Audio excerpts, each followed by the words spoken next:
Sempre que começa um novo ano, fazemos votos, promessas de que vamos mudar coisas nas nossas vidas. Agora, está a ver esta lista? Resoluções para 2014? No finalzinho, daqui a pouquinho, vai perceber, depois de todas as conversas que vou ter aqui, que vai estar preenchida esta folha com resoluções que podem transformar o ano de 2014, pelo menos no que diz respeito à sua saúde. Mas para que isso aconteça, precisamos de chamar quem sabe.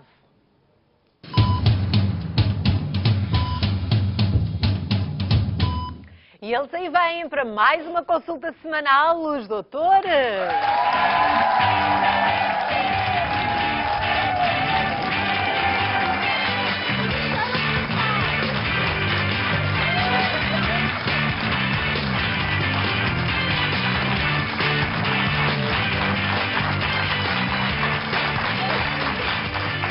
Boa tarde, muito bem-vindos e bom ano a todos. Ainda não nos tínhamos cruzado aqui no Boa Tarde. Hoje os médicos de serviço são a médica dermatologista Alexandra Osório.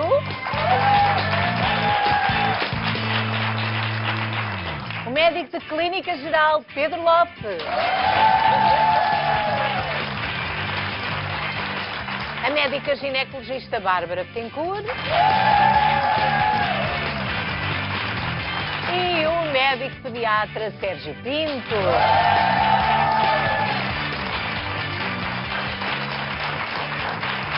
Bom, já dei as boas-vindas a todos. Começo por si, Dr. Pedro Lopes. Vamos lá ver. Nas resoluções de ano novo há muita gente que decide que vai cuidar mais da saúde. Agora, o que é que deve fazer, em primeiro lugar, quem toma esta resolução? Deve procurar o seu médico assistente e perceber, tendo em conta a sua faixa etária e o seu estado geral de saúde, que exames é que devem ser realizados. De facto, esse é o mais importante. Portanto, é preciso a pessoa, antes de mais, saber qual é o estado de saúde que tem, Exatamente. Não é? Como é que se encontra. Porque muitas das vezes as pessoas acham que estão bem, podem não estar, outras vezes acham que estão muito mal e afinal não é nada. Não estão, exatamente. Mas tem que se contextualizar a realização destes exames sempre naquilo que é a faixa etária da pessoa. Há algum mito em torno desta questão, nomeadamente quando as pessoas pedem para fazer um check-up. Não existe um check-up, não existem baterias de testes que se aplicam para se encontrar alguma coisa. Os exames complementares de diagnóstico são utilizados para excluir algumas situações clínicas. Quando nós aplicamos um determinado exame numa população de pessoas saudáveis, aí sim vamos fazer um rastreio. E isso é a diferença entre usar um exame para fazer um diagnóstico ou utilizar um exame, um meio complementar de diagnóstico, para conseguir numa população de pessoas teoricamente saudáveis identificar casos de doença que ainda não tenham sintomas clínicos. E esse é um aspecto que é muito importante e que numa altura em que se fala tanto da gestão cuidadosa dos recursos que temos em saúde, não fazer exames desnecessários é algo que é muito importante, mas além dos riscos riscos associados. Mas também não os deixar associados. de fazer e não arrastar situações durante muito tempo, não é? Antes de prosseguirmos, vamos tentar perceber, já agora que falou em exames, análise, aquilo que os portugueses acham que é necessário para fazer o chamado check-up. Vamos lá espreitar o que eles dizem. Vamos aí. Análise ao sangue, análise à urina. Eletrocardiograma, análise da urina, ao sangue. O hemograma, com tudo o que é, portanto, para ver dentro do sangue, não é? Ausculta-me, faz o eletrocardiograma. É uma ecografia, uma mamografia. Os exames ecológicos, as análises de rotina. Hemogramas, velocidade de cimentação, colesterol, glicémia, por aí fora. E às vezes transaminases, depois, portanto, as da tiroide. De 5 em 5 anos uma colonoscopia, uma endoscopia de 5 em 5 anos, mais coisa, menos coisa. Bom, parece que nos encontramos com verdadeiros especialistas, ou não, porque o especialista é que nos vai dizer, Dr. Pedro, então diga-me, exames de rotina, quais devemos fazer e quando? Porque as idades também interferem nesta decisão, não é? A idade e o sexo podem fazer variar que tipo de exames é que nós vamos fazer. Mas outro aspecto que é muito importante é que a pessoa que se predispõe a fazer o chamado check-up ou exames de rastreio deve ter em linha de conta, primeiro que isso, a modificação também dos estilos de vida que acaba por ser a primeira coisa a fazer e que deve ser aquilo que deve neste início de ano, fazer as pessoas procurar o seu médico para também encontrarem a ajuda adequada para modificarem os seus estilos de vida. Uma alimentação saudável, começarem a fazer exercício físico, deixarem de fumar, se forem fumadores, fazer um conjunto de modificações para além dos exames de rastreio. Isto que eu vou aqui dizer são alguns exames que nós podemos aplicar a indivíduos saudáveis no sentido de fazer diagnóstico precoce, ou seja, qualquer pessoa que tenha um diagnóstico de tensão alta, de colesterol elevado, de diabetes ou de qualquer outra situação, tem um plano de acompanhamento que é completamente diferente deste que eu vou aqui falar. Agora, uma pessoa saudável, sem história familiar de risco, que não tenha nada que justifique uma abordagem diferente, deve fazer, com alguma periodicidade, alguns exames, nomeadamente, e vamos começar se calhar pelos fatores de risco cardiovasculares, a hipertensão arterial, que está aqui identificada como HTA, hipertensão arterial. Ou seja, pressão arterial elevada. Deve ser feita a avaliação a partir dos 18 anos em diante e com uma periodicidade de 2 em 2 anos. Isto faz-se de uma forma muito simples, medindo a pressão arterial. É melhor escrever anos, senão ninguém percebe nada lá em casa. Ficam assim, mas está a fazer agora trabalhos de matemática, Dr. Pedro. Quem não o esteja a ouvir ainda pensa isso, não é? A partir dos 18 anos de idade, de 2 em 2 anos. Esta é uma medição que deve ser feita no ambiente da consulta ou mesmo em casa pela própria pessoa na farmácia. O que importa em relação à pressão arterial é terem sempre o cuidado de medir num braço, medir no outro, depois de 5 a 10 minutos em repouso, na posição sentado, sempre depois de terem um ambiente tranquilo, não depois da refeição, não depois de beber café, portanto alguns... É bom ir vendo, exatamente, não é? Não estar muitos anos sem ver isso, exatamente. Não é? Dislipidémia. Dislipidémia significa uma elevação dos lípidos, ou seja, as elevações do colesterol e as suas várias formas. Esta avaliação deve ser feita a partir dos 35 anos de idade e deve ser feita de 3 em 3 anos. Portanto, isso é o chamado, as pessoas tratam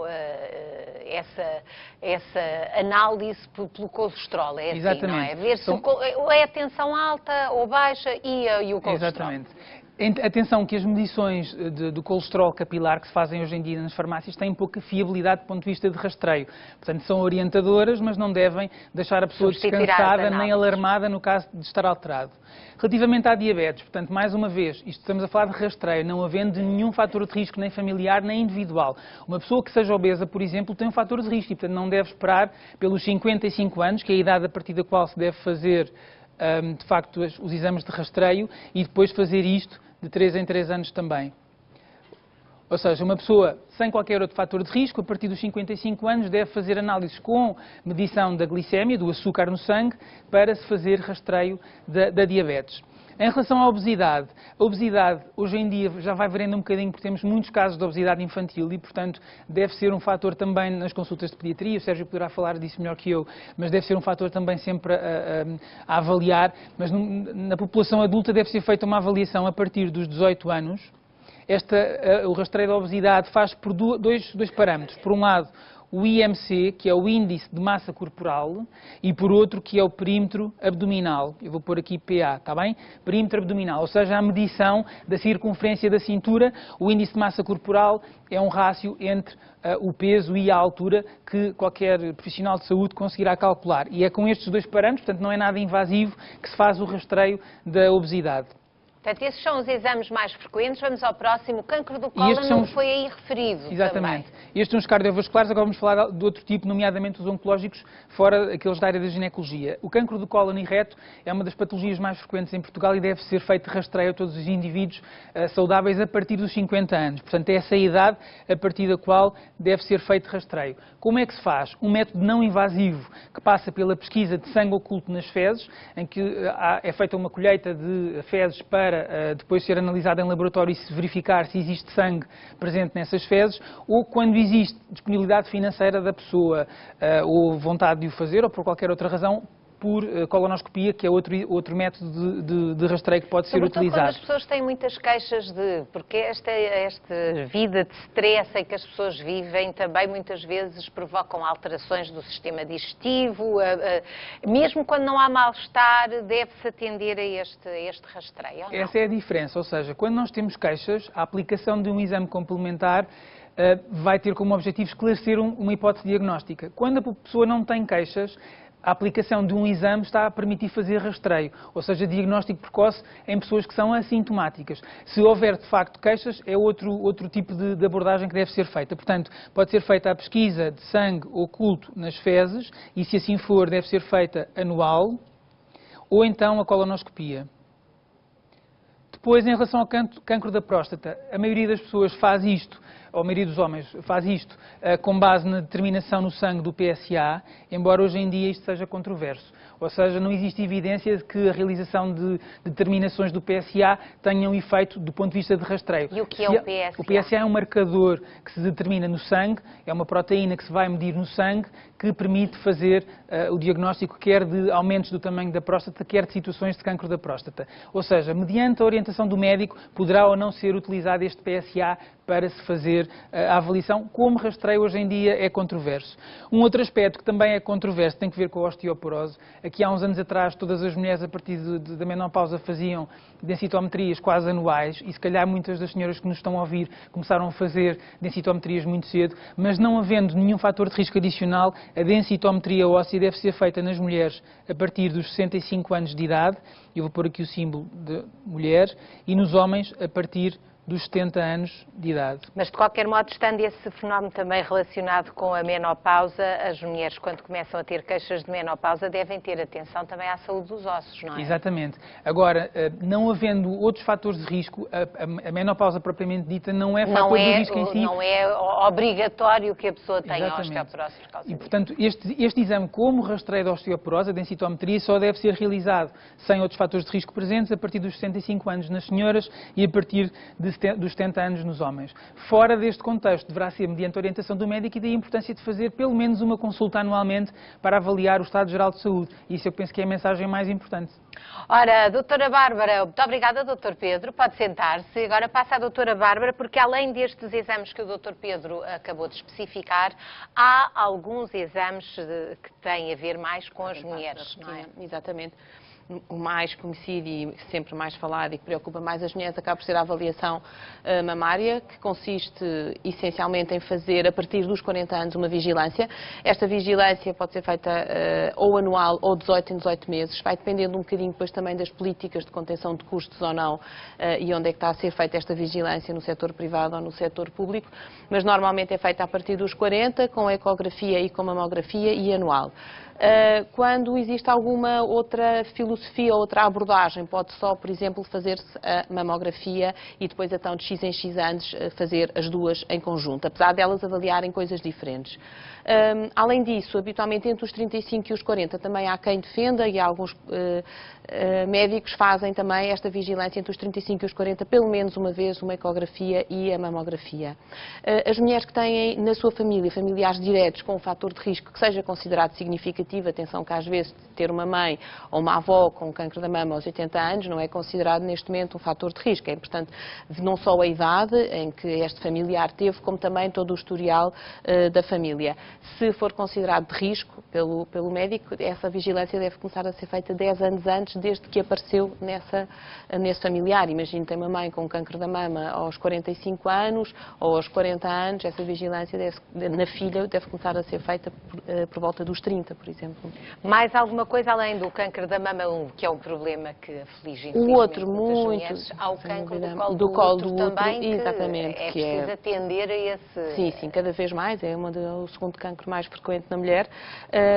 O cancro do colo do útero rastreia, é de facto, nós sabemos que a causa é um vírus e, portanto, é dos poucos cancros onde é possível nós fazermos uma vigilância muito adequada e apanhar as situações muito a tempo e curativas, sem dúvida, e, portanto, essa vigilância deve começar a ser feita ou a partir de 2, 3 anos depois de iniciar a sua vida sexual, ou então a partir dos 20 anos, se é nessa altura que começa a sua vida sexual. E depois deve ser feito também anual, isto chama-se a citologia cervical ou o teste de Papa Nicolau, e pronto, e deve ser feito até aos 65 anos, e eu faço sempre, e por regra é anual a periodicidade. No entanto, eu penso que vão surgir novas guidelines que vão orientar por causa da vacina, uma vez que a vacina está a ser feita em massa em uma parte dos países e em Portugal também, neste momento, estão entre os 12 até aos 26, era o que estava inicialmente preconizado. Neste momento, as vacinas já mostraram eficácia até aos 45 e uma delas, os estudos mais recentes, mostram que há eficácia sempre, portanto não há limite de idade. Claro que é mais eficaz se for administrada a adolescentes que nunca tiveram vida sexual, mas nos outros casos também é, nomeadamente, inclusive, nas mulheres que tiveram doença e patologia do colo do útero. Portanto, isso é um dado importante que a maioria das pessoas acaba por achar que ficou só naquelas mulheres nas crianças que nunca tinham tido vida sexual. Portanto, a vacina vai seguramente alterar esta rotina anual, porque quem fez provavelmente a probabilidade diminui e, portanto, pode-se espaçar. Mas para já é anual até aos 65 anos. Outra das coisas importantes que eu ia dizer, que é também a ecografia ginecológica. A partir do momento que as mulheres estão na menopausa, e há bocado falava-se em relação à avaliação da osteoporose, mais importante se calhar do que isso é a vigilância do seu endométrio e dos seus ovários, que é aquilo que está mais associado e tem maior risco, começa a aparecer o risco de cancro do endométrio e do ovário, e sim deve ser feita uma ecografia anual a partir do momento Portanto, a menopausa obriga as mulheres a irem fazer uma vigilância, sem dúvida. Perceberem o que se passa com elas. Doutor Pedro, queria acrescentar alguma coisa? Só uma coisa em relação à vacina que nós chamamos do cancro do colo do útero. Hoje em dia existe evidência de que a vacinação dos homens também pode ter benefícios e, portanto, para todos os homens que queiram, obviamente procurem junto do seu médico ou urologista informação sobre isso para poderem também fazer vacinação, se for esse o caso. Olha, agora, doutor Sérgio, estamos a falar de exames de rotina que devem ser feitos consoante a idade, o sexo, e as crianças fazem isto tudo ou isto não é com elas? Portanto, Nada disto. por um lado, a idade pediátrica, como todos sabem, estende até aos 18 anos. Alguns dos exames podem ter cabimento, portanto, na idade pediátrica. De qualquer forma, o que é mais importante aqui na idade pediátrica é perceber que uma vigilância rigorosa em consulta é fundamental. E basta conhecerem o Boletim de Saúde Infantil e Juvenil para perceber que, de facto, no primeiro, segundo ano de vida, as consultas obrigatórias de rotina são frequentes e, a partir desta idade, a partir dos 2 anos, pelo menos uma consulta anual. Uma história clínica, um exame físico cuidado, são os exames mais importantes para fazer na idade pediátrica para diagnóstico de qualquer situação. De qualquer forma, existem também alguns testes importantes, e nomeadamente de rastreio. Todos conhecem que as crianças ao nascer, hoje em dia em Portugal, fazem todas um teste auditivo, um rastreio auditivo, na maior parte das maternidades portuguesas, para conseguirmos diagnosticar precocemente uma surdez de causa congénita nesta idade. Também todos sabem que entre o 3º e o 6º dia de vida é obrigatória a realização do teste do pezinho. É um teste importante que faz o diagnóstico de algumas doenças que podem ter alguma atitude terapêutica que vão fazer com que a criança tenha uma evolução mais favorável. São, por exemplo, o exemplo do hipotiroidismo e da fenilcetonúria. Também, todos sabem, são doenças, a fenilcetonúria é uma doença metabólica que há um defeito numa enzima e há acumulação de determinados metabolitos no organismo. Se a criança precocemente fizer uma restrição dietética num aminoácido, vai ter um desenvolvimento quase normal. O caso do hipotiroidismo é uma disfunção da glândula tiroideia, em que, se tomar todos os dias hormona tiroideia, vai ter um desenvolvimento normal, o que não acontecerá se detectarmos tardiamente esta doença. São 2 exemplos das dezenas de doenças que são possíveis de diagnosticar por este exame. Portanto, quando uma criança está entregue ao pediatra ou à pediatra, vai sendo acompanhada. O problema é se os pais falham essas consultas. É importante que percebam, os pais ou quem cuida delas, é importante percebam que é preciso avaliar o crescimento das crianças, dos bebés, portanto, das crianças na consulta de rotina, além do crescimento, também os marcos de desenvolvimento são importantes e depois há todas as alterações em termos de exame físico que nos podem orientar para determinados problemas. Por exemplo, a avaliação numa criança no lactente de uma manobra que é a abdução, a abertura das ancas, pode fazer pensar que existe um problema da anca e isso é fundamental haver esse diagnóstico precocemente. Também o exame físico cuidado com uma auscultação cardíaca pode nos alertar para um possível sopro cardíaco e uma eventual doença cardíaca. Isso pode nos orientar para a realização de exames mais específicos para fazer o diagnóstico. Portanto, isto são 2 exemplos de exames pormenores do exame físico que podem nos alertar para algumas doenças. Claro que em todas as consultas deve ser feito um exame físico e, em alguns marcos, devem ser feitos exames específicos. Por exemplo, na altura pré-escolar, escolar, entre os 4 e os 6 anos, é fundamental avaliar as percepções. A audição deve ser novamente vista, com um audiograma e timpanograma. A visão deve ser também avaliada em consulta de oftalmologia nesta altura e é fundamental também fomentar a primeira consulta de dentista nesta altura. Portanto, é preciso ir vendo como é que eles estão, porque às vezes há situações que se manifestam e saem do controle e já podiam ter sido tratadas Claro que conforme a idade e conforme a situação clínica, portanto, a história clínica e o exame físico, podemos ter a necessidade de fazer determinados exames. O hemograma, se pensamos que a criança tem anemia, um estudo das alergias, exames virados para esse setor, se de facto há queixas deste foro, e outros exames poderão estar indicados. Então vamos inaugurar a nossa lista de resoluções, conforme aquilo que nós já ouvimos aqui por parte dos doutores. Para o novo ano, a primeira a colocar é fazer exames de rotina, pois claro, já tivemos aqui muitos exemplos conforme a vontade do freguês, como se costuma dizer, não é? Neste caso do doente ou da pessoa que se preocupa com a saúde, porque seja homem ou mulher ou crianças, isso tem obviamente que controlar os exames. Entretanto, vamos continuando a nossa consulta com os doutores, mas não de imediato, eles já voltam para nos dar mais conselhos médicos na terceira parte do programa. Agora, antes de fazermos um intervalo, queria relembrar que tenho um recadinho para si.